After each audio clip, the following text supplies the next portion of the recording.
Cheers, everybody. Welcome back to Kratom Kingdom. Today I want to talk about why is Kratom always under attack? I mean, why do people hate Kratom as much as most of us love Kratom? It's kind of silly when you think about it, but because it's never been proven that Kratom does anything wrong. It's got a very low addiction possibility. If you're not of age. Kids underage might become addicted to it because they take so much of it and they're trying to chase that first euphoria they once felt. But Kratom isn't about the euphoria, unless you're a drug addict. Kratom is about pain reduction, mental health help, and helping you get off of many prescription medication, which in my book is a great thing. And excuse me for not wearing a shirt. It's summertime and I'm just very hot, and I wanted to get this video out as soon as possible because I haven't made one in a few days. So in trying to do that, I did a lot of research today and wanted to put it out while my mind is still fresh, because I don't read off of a notepad, and I don't read and honestly, my channel is looking like it's gonna fall off because, not because of interest, but because my equipment and my finances are so bad that I might not be able to make videos or edit videos to the way that I want to make them. I'm kind of a perfectionist, and right now I'm just kind of winging it with the crap I have. And it's, when I first started, I had an incredible computer that a drug addict broke into my apartment and stole, leaving me without my software, which I had purchased, and without my amazing $6,000 MacBook Pro. Leaving me now with my very first Mac computer that I had, which the operating system is so low, and the equipment in the computer is not adequate to run the video editing software I need. And my sound equipment, I'm using what I started with when I was in a band 20 years ago. And after the band, I tried to create a recording studio, so I did still have some decent mics that fortunately haven't been stolen or whatever, because I've been very careful about where I keep my studio equipment. But my sound card and audio digital interface is broken, and sometimes it works and sometimes it doesn't. I'm hoping right now that it's working. According to the light displays on it, it is working, and I should be loud enough, and it's all about where I put my mouth to the mic and how far away I stay, so I don't sound like this when I'm talking to you guys, or sound like this when I'm talking to you guys. So I believe right about here is the perfect with my volume, because I speak very lowly. Drives everybody around me crazy because I have a deep voice and I don't talk loud. It's just not in my nature. I don't like everybody looking at me, regardless of the fact that I'm covered in tattoos and whatever. I like to kind of be invisible, and I don't like people to hear me in the world, because people that talk really loud, like the rest of my family, just make me cringe, because I don't want the rest of the world to know what I'm talking about if I'm speaking to somebody personally, and I'm speaking to you guys personally, so I don't want to yell. So I'm hoping that this is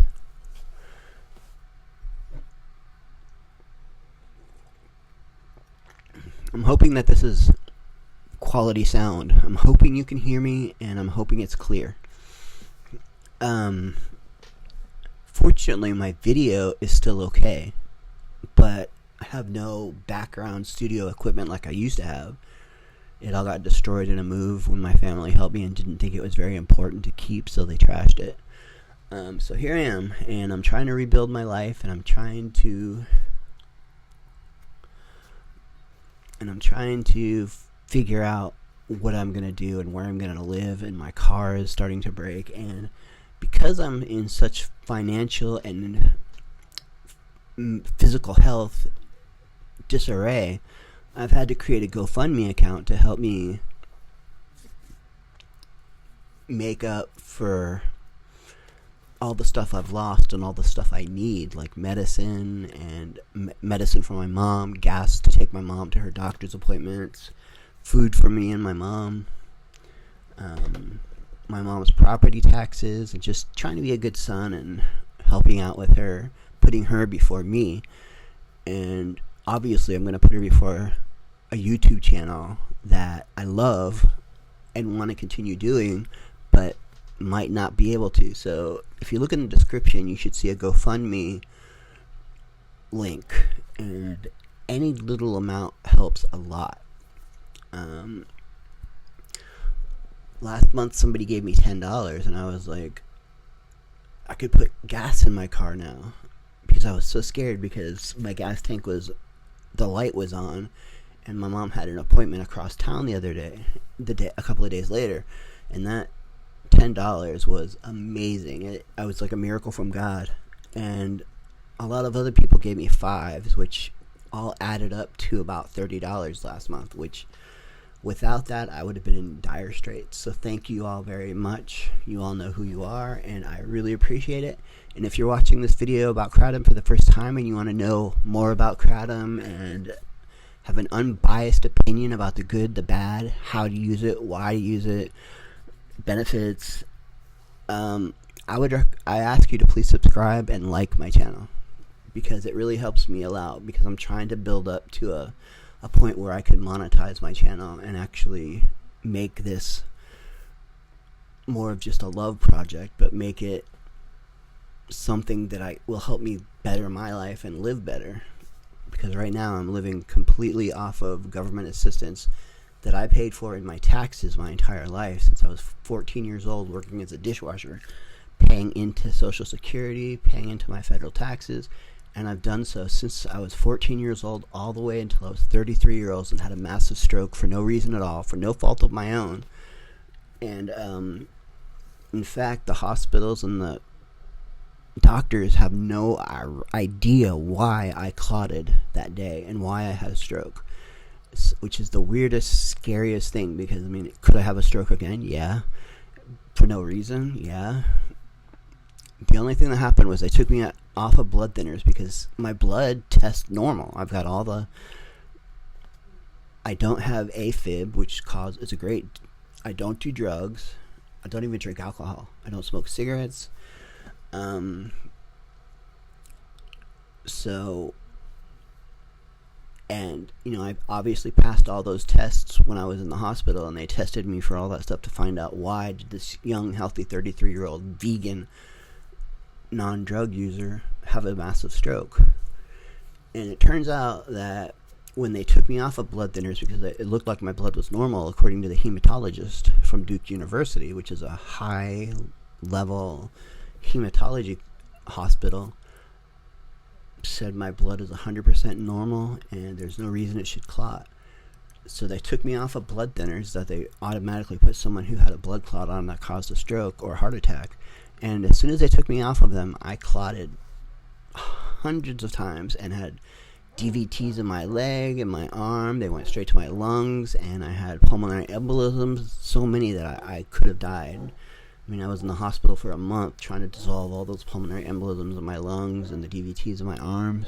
So it's been told to me that I'm going to be on blood thinners for the rest of my life, which is scary, because if I get injured and get an internal injury, I could bleed to death and die, because now my blood doesn't clot at all because I'm on such a high dosage of blood thinners. Fortunately, I'm not on Coumadin anymore. I'm on Eliquis, which works amazing. If you're on a blood thinner and you want to stop doing all those monthly blood tests to find out what your INR is, talk to your doctor about Eliquis. I'm a high blood clot risk, and I take 5 milligrams twice a day and haven't had any blood clots or any problems in the last 10 years that I've been on it. So, just my advice for people with blood problems like me, who might have had a minor TIA or something. So anyway, why is Kratom under such attack? one main reason is because it goes back hundreds of years, where in Thailand, where kratom is very popular and opium is very popular. They grow poppy plants and make it into opiates for narcotics, and Thailand was making all their money on taxes from opiates, from the poppy plants. And I'm sorry if you hear my dog barking. He's probably asking my mom to take him out, and she can't really get up. And I'm busy right now, so he's going to have to wait until I'm done. It'll only be a few more minutes, I promise. So anyway, when the local Thai people realized that there was this leaf on this tree called kratom, they would chew on it because they worked all night when it was cooler, getting rubber from rubber chews. And so they found out that this plant actually helped them work longer, with less pain, more stimulation, and sometimes gave them a little euphoria. So, as you can imagine, the kratom leaf spread all over Thailand, and so the sale of opiates started diminishing, which the government was like, whoa, we're not getting as much tax on opiates anymore, so what's going on? And they like the kratom. So they totally made kratom illegal in parts of Southeast Asia because it was interfering with their poppy plant taxes. And we all know what poppy plants and heroin and narcotics and opiates do to us in America. I mean, it's a huge problem. Fentanyl. So,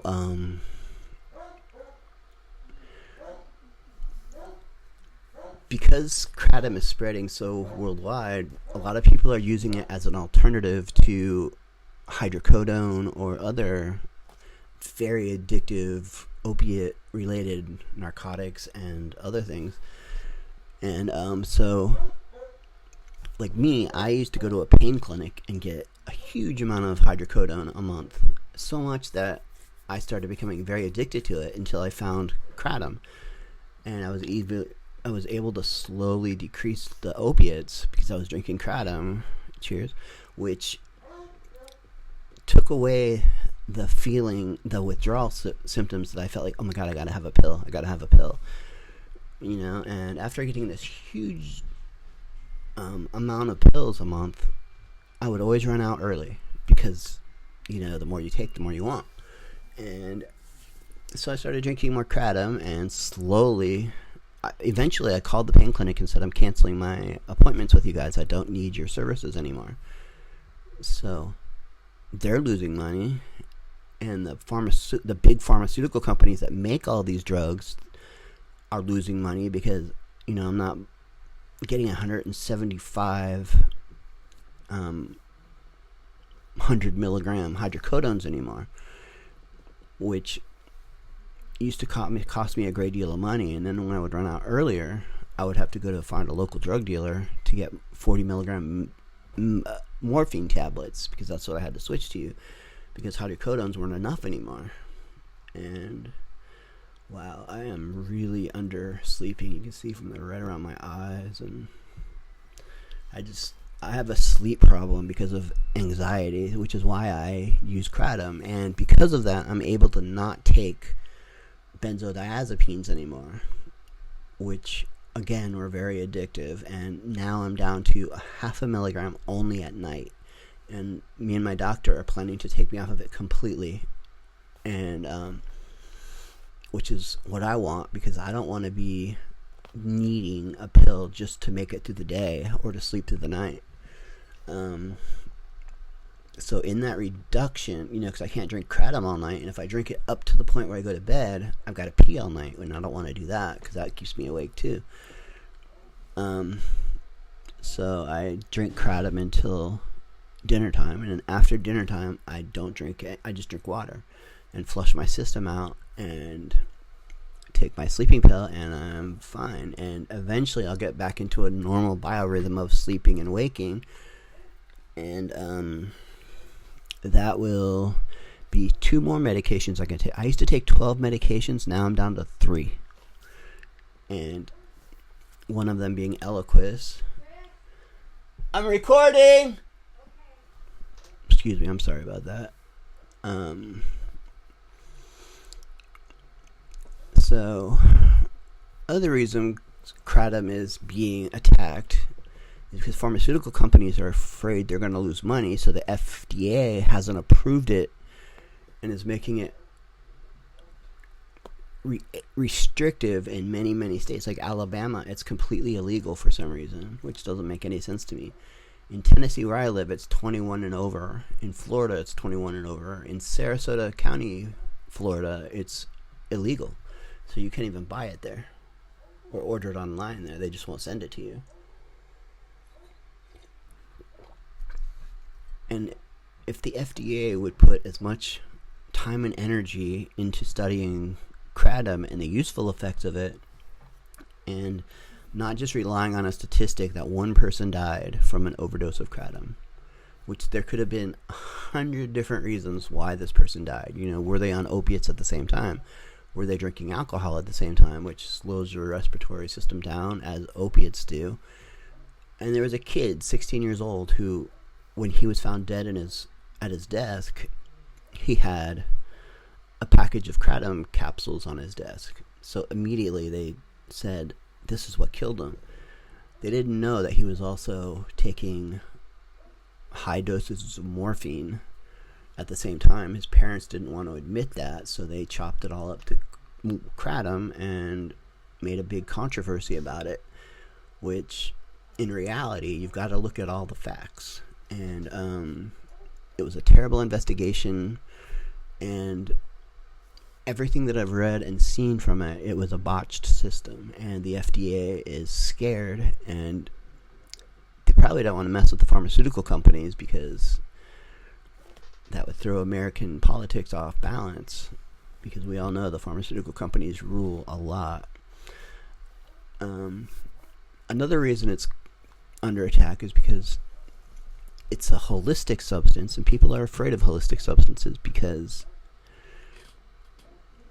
I mean, we just got cannabis legalized, and they're looking to legalize it over the entire country, which I think is great. I don't smoke cannabis or use cannabis, but I believe a lot of people should, because it's a lot healthier than taking anxiety medication or depression medication or whatever, and it's far less dangerous. It doesn't have anything in it that's going to kill you. Not very many people have died from smoking marijuana unless they were driving while impaired. My father smoked marijuana my entire life, and he died because he ate too much. So being obese caused him to die, not smoking cannabis every day. You know, he was a product of the 60s and continued that throughout his entire life. And he was an awesome guy. I loved him very much, and when he died, it really broke my heart. And he just died recently. And my mom is now in the same situation, not smoking cannabis, but she's had like 9 different strokes in her brain, which that, along with her old age, is causing a lot of, she needs almost 24-hour care, which is all put on me, a disabled 50-year-old, you know? I mean, when I've got an entire family that lives across the street and another family member that lives in the house who doesn't take any responsibility for my mom at all, and I'm not going to complain about that. I am going to just leave you with holistic medications are not all bad.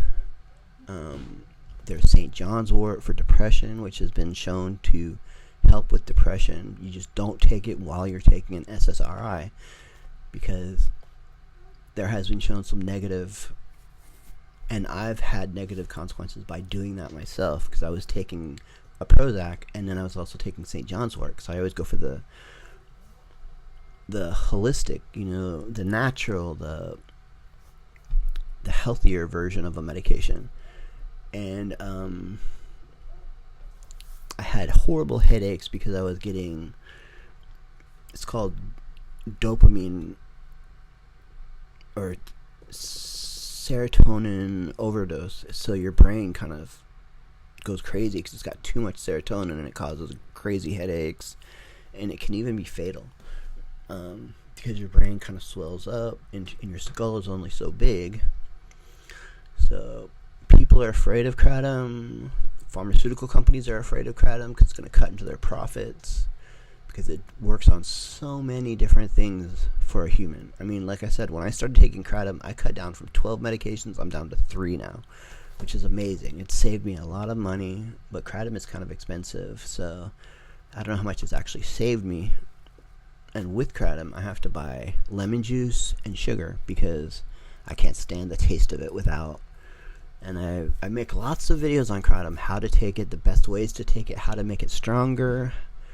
I don't promote it for the use of euphoria because it's kind of hard. I mean, the first time, everybody's brain is different, so some people can tell, some people, well, the first time I took it, I was like, whoa, this is like being on morphine. I mean, I felt the warmth through my body, the rush, the relaxation, the being in a cloud, but it didn't last long. I mean, it lasted the night, but then when I had another cup to try to mimic that, I started chasing that dragon, drinking more and more and more kratom, trying to get that same effect. And I have such a high tolerance for kratom now that I don't get euphoria at all, but I do get pain relief, anxiety relief, and depression relief, which for me is what I'm looking for. I'm not looking to get high all the time. It's not my thing. Because I was rebelling against my parents and they were from the 60s, I took an oath at 14 years old when I was a young skater punk rock kid to never take a drug, never drink alcohol, never eat meat for the rest of my life. And so far, I've lived that lifestyle. So getting high is not my deal. If it's yours, there was somebody that commented that says, I like my opiates better than I like kratom. Well, I mean, if that's what you want, you can continue down that dangerous road as long as you're willing to accept the consequences that your family will suffer and then eventually you will suffer, because there's no good end to being a drug addict. Not that I've ever seen. I've seen functional drug addicts, but not very many.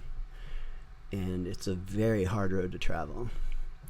So if you have any more questions or comments, please put them below. I do try to answer everything as soon as possible, but I've got a lot of comments coming in every day now after I make a video, and I start off really good answering everyone right as soon as it comes to my email, and then I have to do things like go to a doctor's appointment and I miss 3 or 4 comments, and I'm really sorry when I do that. To all the kratomites that have been with me for almost 10 years now, I love you and thank you, and hello to you all, and you all know exactly who you are, so I'm not going to call people out because I'll forget somebody, and I feel really bad when I do that, because this community of kratomites has grown so big and so strong. We all support each other, and I get a lot of information from my viewers, telling me things that I didn't even think about. Like, I was leaving my lemon juice out on the counter behind me because I thought it was lemon juice. It doesn't go bad.